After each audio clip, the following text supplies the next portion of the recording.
In the traditional Asian martial arts, each generation is expected to carry on the moves exactly as they've been taught of them and change nothing.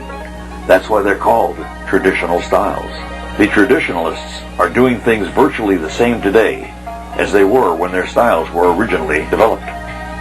Tradition has a place in American martial arts as well, but it's usually in the area of kata, because when it comes to innovative fighting methods, the American karateka has always been looking for more workable techniques and ways of training.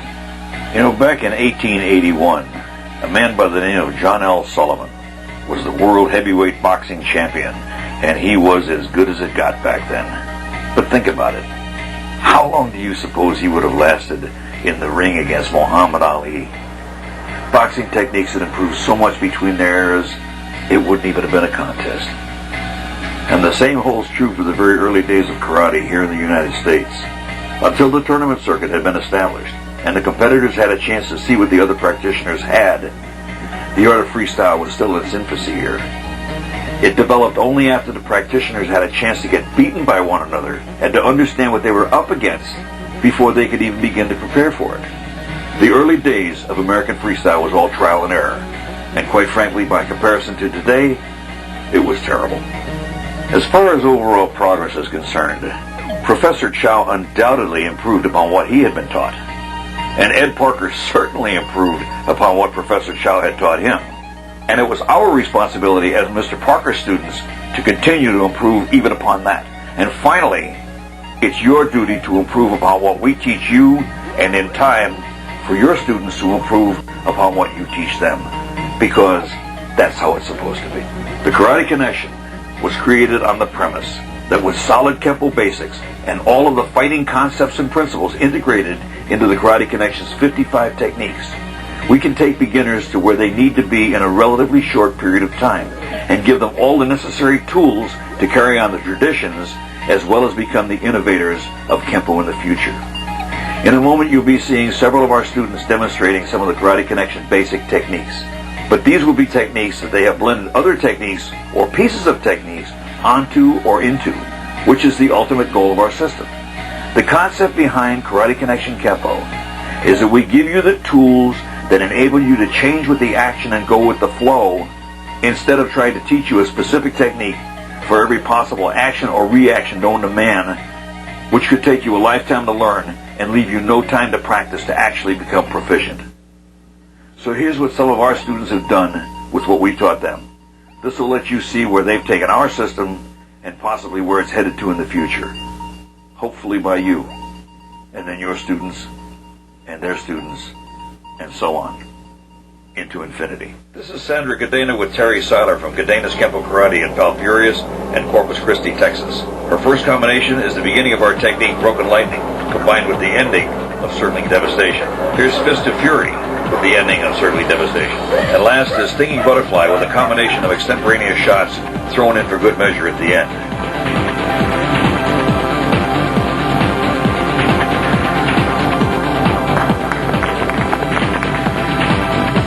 This young lady's name is Angel Magana from Armando de Loa's Crazy Eagles Kenpo in Bellflower, California. Here she's handling a mass attack using a combination of Karate Connection techniques or variations of Karate Connection techniques. Not bad for the blue belt that she was at the time.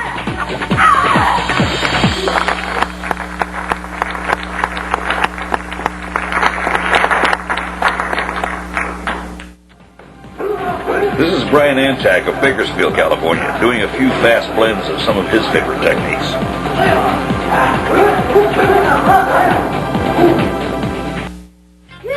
And this is Kenny King, also from the Crazy Eagles in Bellflower, California. Here's his junior black belt version of the mass attack.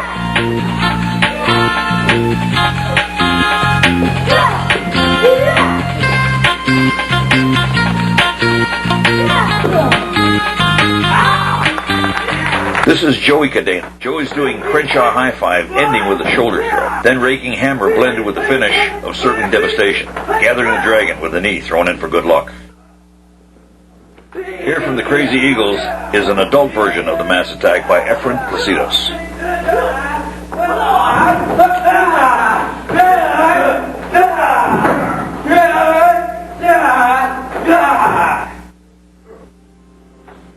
Now let's watch Doug Meeks and Kevin Holman of Napa, California work each other over with a variety of techniques and blends from their seemingly never-ending repertoire.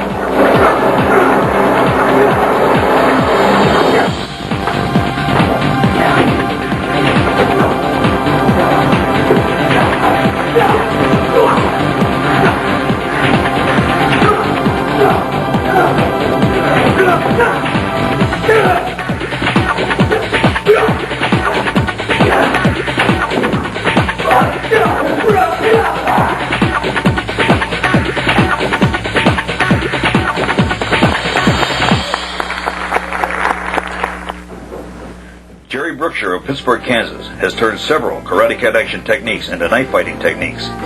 Here's just a few that he's put together to create a form.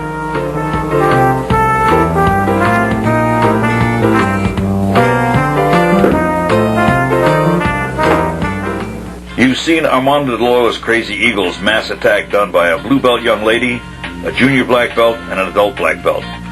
But now here's Mr. De Loa doing his version of the mass attack.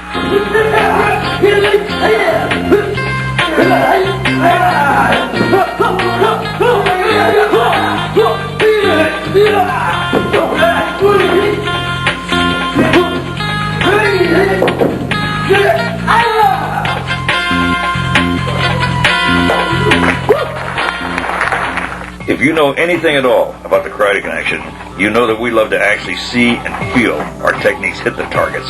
This is Robert Temple of the BKF warming up with the Karate Connection techniques on the Ultraman. Now watch him go.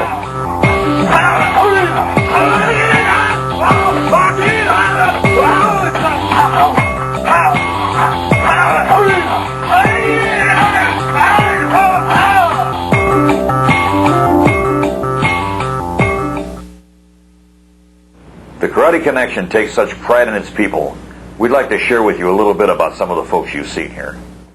Joey Cadena runs his own school in Falfurrias and Corpus Christi, Texas, along with his wife Sandra. Joey learned our system with no previous martial arts training. He learned 100% from the Karate Connection interactive video home study course.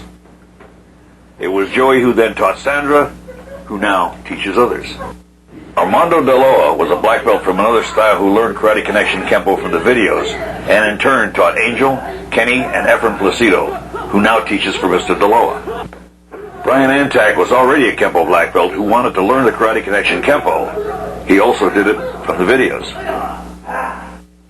Doug Meeks also was already a Kenpo black belt who learned the system from the videos, and in turn taught it to Kevin Holman and many others. Mr. Meeks is a certified instructor with 25 black belts under him on the Karate Connection family tree. Jerry Brookshire was a video student from beginner to black belt with no previous martial arts training. Jerry is now a certified instructor teaching in Kansas. Robert Temple is an exception. It was my pleasure and my privilege to personally reintroduce Robert to the Karate Connection. He trained with us as a teenager. And then he came back over 20 years later to finish what he started, after becoming one of the highest ranking black belts of the BKF. So this is what some of our people have done with what we've taught them. And as you can see, the majority of this group earned their black belts through the video home study course. And as their journeys continue, we encourage them to go forth and investigate as much as they can in the great world of martial arts. One of the things we convey to our students when they earn their black belts with us is that the journey never ends. There is no end-all system, but there is at least one that offers a great beginning, the Karate Connection. Thanks for watching.